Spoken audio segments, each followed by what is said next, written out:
questions 4 through 6 on this video. So for question number 4, it wants us to simplify the expressions.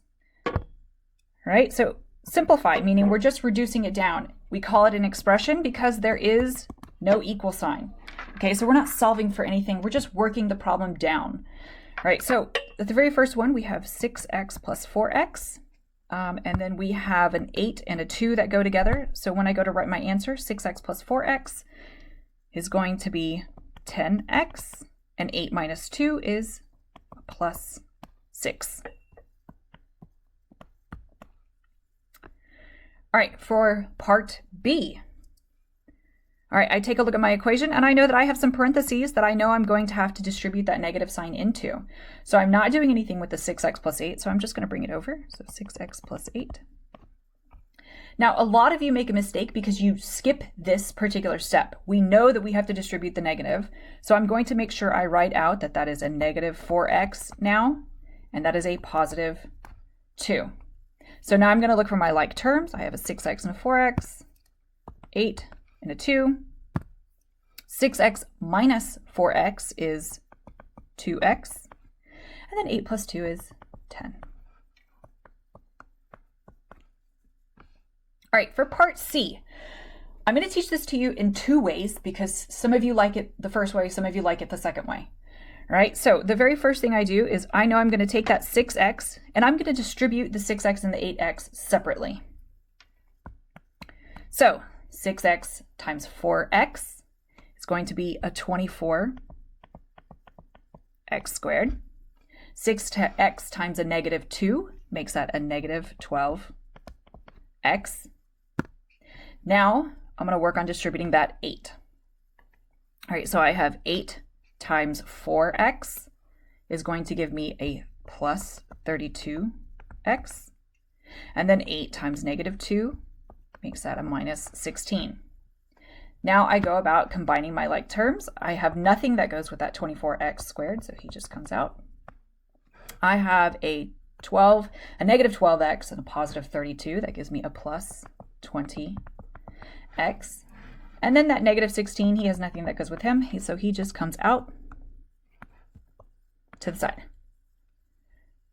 All right, for part D. So I have a fraction. I'm going to take a look at every single number in the fraction. I have a 6, an 8, a 4, and a 2. All right, so I know that they're all even numbers. Therefore, they all have a 2 in common. Now, I can only do this if every single number is divisible by 2. So what I'm going to do is I'm going to take a 2 out of everything. So I'm going to take a 2 out of the top so that I get a 3x plus 4. And then a 4x minus 2, they all have 2, so it's going to be a 2 on the outside, 2x minus, not a 2, minus a 1. So I know that 2 and 2 will cancel each other out, right? 2 divided by 2 is 1. I'm not worried about a 1. So that I'm left with 3x plus 4 on top and 2x minus 1. All right, so I know I factored, but it also is the same as simplifying a fraction down to its simplest form. Okay, question number 5, we're going to be looking at fractions. Okay, so we know that when we add and subtract, okay, to add and subtract, we must have the same denominator. Okay, and when we multiply, we're going to multiply straight across.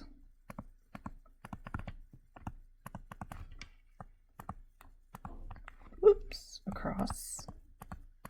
And when we divide, we're going to keep the first fraction, change the sign, and flip the last fraction.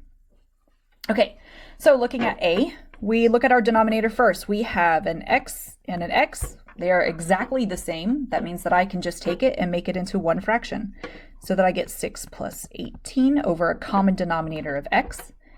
6 plus 18 is 24 over x, and that's my answer. Again, I notice for part B, I am subtracting. So I know I'm going to take a look at my denominators. They are exactly the same. So I can take and combine them into one fraction. So I get 6 minus 18 all over a common denominator of x, so that I get 6 minus 18 is a negative 12 over x. All right, part C, we're multiplying two fractions. So I know whenever I multiply, I'm going to multiply straight across so that I get 6 times 18 on top. And in this case, I'm multiplying both denominators straight across. So 6 times 18 is going to be 108. And x times an x is going to be x squared. I'm done. I can't simplify them down. I can't reduce anything top and bottom, so that's my answer. All right, for part D, if you remember, I said division, you're going to keep, change, flip. Okay, so we're going to keep our first fraction. We're going to change our sign to multiplication. We're going to flip so that it's x over 18 now. Now, my suggestion is you always reduce at this stage. It makes it a lot easier. So we know x goes into x one time, so those both change into ones. 6 goes into 18. 6 goes into 18 3 times with a 6 left over, or sorry, with a 1 left over. So that whenever I go to multiply, it's 1 times 1 over 1 times 3. Well, 1 times 1 is 1. 1 times 3 is 3. Okay, 1.6, we're going to be looking at utilizing different functions, multiple functions, to perform plugging in, or we're going to add, multiply, or divide. Or sorry, add, subtract, multiply, or divide. Okay, so very first one, we have f of 3. Well, we know that we're going to take the f function, and we're going to plug a 3 into it. Well, I'm going to get 3 plus 7. Well, 3 plus 7 is 10. All right, h of negative 4, I know I'm going to take the h function, so that I have, let me make this bigger. I have very carefully, I'm going to plug in a 5 minus, again, whenever I plug in, I make sure I use parentheses so that I don't get anything confused. All right, now I'm going to reduce it down so that I get square root of 5. That negative negative becomes a positive 4. Well, 5 plus 4, that's going to be a square root of 9. I can take the square root of 9, which gives me 3 as my answer. All right, looking at C, I'm going to add function f and function g together. When I do these, again, I'm going to make sure that I'm using my parentheses. So I'm going to say f is x plus 7, and g is going to be x squared minus 2.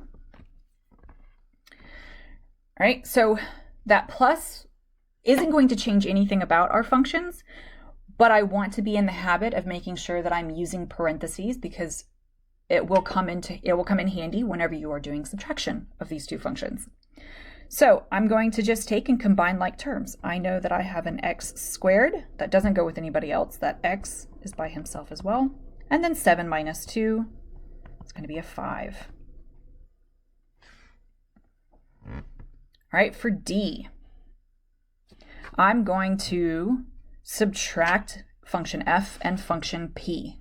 Well, in this case, function f is x plus 7. And function p is just negative 9, okay? But when I plug it in, I'm going to make sure that I put a parentheses.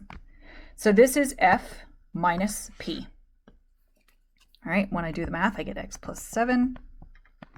That becomes a plus 9.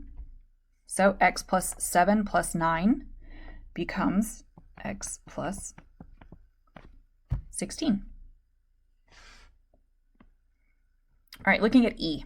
I have GH of x. Well, that GH, anytime they are right next to each other, that means that I'm actually going to take and multiply these two functions together. So I have g, which is going to be x squared minus 2. So again, I always use parentheses. And my h is going to be that square root of 5 minus x. In this case, I'm actually going to take these two functions and I'm going to leave them the way that they are so that I know my answer is x squared minus 2 and the square root of 5 minus x. If I were to take and distribute this, well, this is actually its simplified form because I would have to distribute that square root to the x squared and to the negative 2. So this is its simplified form. I will leave it this way. All right, f. I have p divided by f. Well, p, no matter what, is negative 9. And f is x plus 7. I can't do anything with it, so my answer is negative 9 over x plus 7. All right, now, this is where we're actually getting into plugging in the numbers and doing the math. So in this case, my suggestion, the way that I find it works easiest for me, and this might not be the case for you, and that's okay. My method is the first thing I do is I plug in. Okay, so I plug in, and then I do the math. Okay, so for part G, I know that f plus g of 3 basically means f of 3 plus g of 3. So that's what I'm going to do. I know that f of 3, well, I already worked that out for question A. I know f of 3 is 10. And g of 3, well, all I have to do is plug in so that I get 3 squared minus 2. Well, 3 squared is 9, and 9 minus 2 is 7. So I'm going to do 10 plus 7. Well, 10 plus 7 is 17. I like to do it this way. It allows me to compartmentalize and do it in steps. All right, for part H, I know that this is going to be, let me use a different color. This is h of 0 and p of 0. So I'm going to do h of 0 first. Just means that I'm plugging a 0 in so that I get square root of 5 minus 0. Well, 5 minus 0 is 5, so that's just 5, or square root of 5. P of 0, well, no matter what I plug into p, it's going to be negative 9. So p of 0 is negative 9. I'm going to subtract the 2. So I have square root of 5 minus my negative 9. Again, the reason why I use my parentheses is so I can keep those two separate, so that I can see that my answer is going to be square root of 5. That negative becomes a positive 9. My reduced answer is square root of 5 plus 9.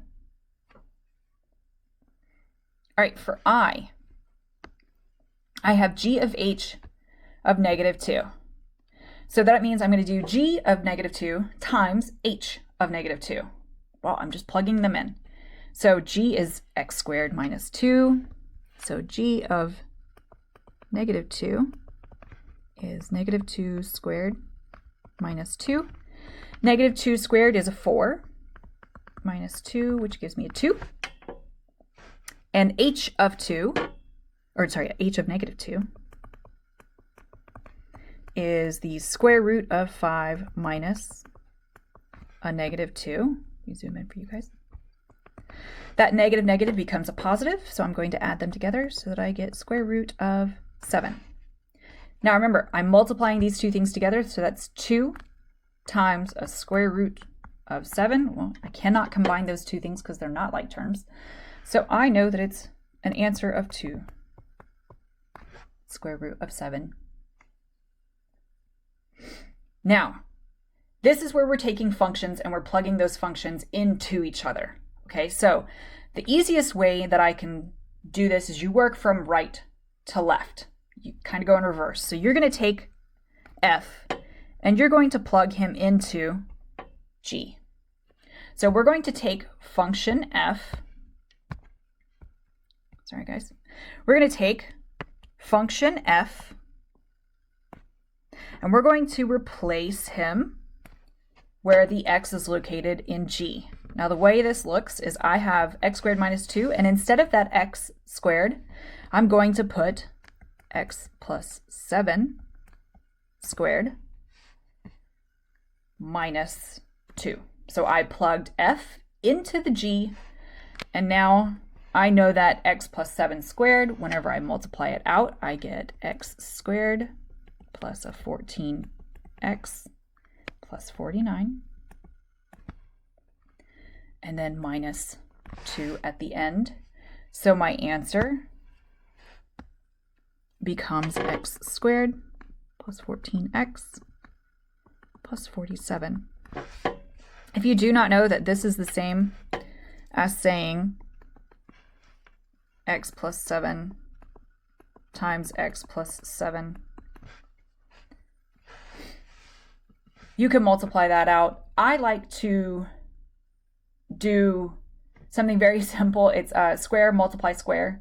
You square the first term, so you get x squared. You multiply so that you combine 7 and x and you multiply it by 2. And then you square the 7 to get 49. All right, so now for h of x into g. So I'm going to go up here. I know I'm going to take h of x, and I'm going to plug him into g, where x is located. So I'm going to do the square root of 5 minus x squared. Remember, anytime you plug something in, you always make sure you put it in parentheses. So instead of x, I put in my square root of 5 minus x squared minus 2. Well, if you remember, a square and a square root cancel each other out so that you're left with 5 minus x minus 2. Well, 5 minus 2 is 3, and that minus x goes at the end.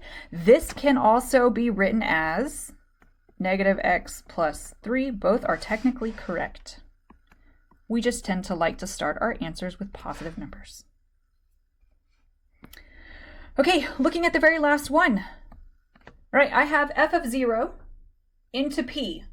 Well, if I remember correctly, no matter what I plug into p, the answer is going to be negative 9. So I actually don't have to find f of 0 if I don't want to. But just in case I do, I know that f of 0 is 7. And then I would do p of 7. Well, again, no matter what, the answer is negative 9.